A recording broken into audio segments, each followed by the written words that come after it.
A local First Nations chief is speaking out against the federal corrections system.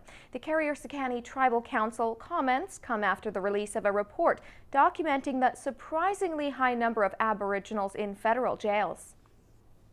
Overrepresentation of Aboriginal people in federal corrections and the lack of progress to improve the disparity in correctional outcomes continues to cloud Canada's domestic human rights record. It's a report that shows a troubling trend for Aboriginal offenders.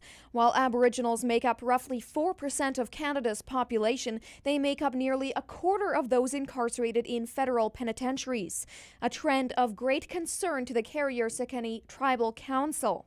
I think there has to be a third party that comes in and look at what's happening with the correctional system. The report by the Office of the Correctional Investigator also shows the number of Aboriginal inmates has been growing over the past decade. The numbers are for Canada as a whole, but the Carrier Sekani say it's a serious issue here. We've always known this as a fact that you could just go to the prisons up here in Prince George and you could see that we're very well represented, yet we're only 4% of the population. Terry TG points the finger towards what he says are discriminatory policies within the system. Partially, I think there is very discriminatory policies. And I think the way they interpret policies in terms of incarcerations and how people are being arrested. Dave Trepanier, a former parole officer and current executive director at a halfway house in Prince George, says the issue is complicated. Corrections Canada doesn't control who comes through their doors. They can only address the problems that are in their doors.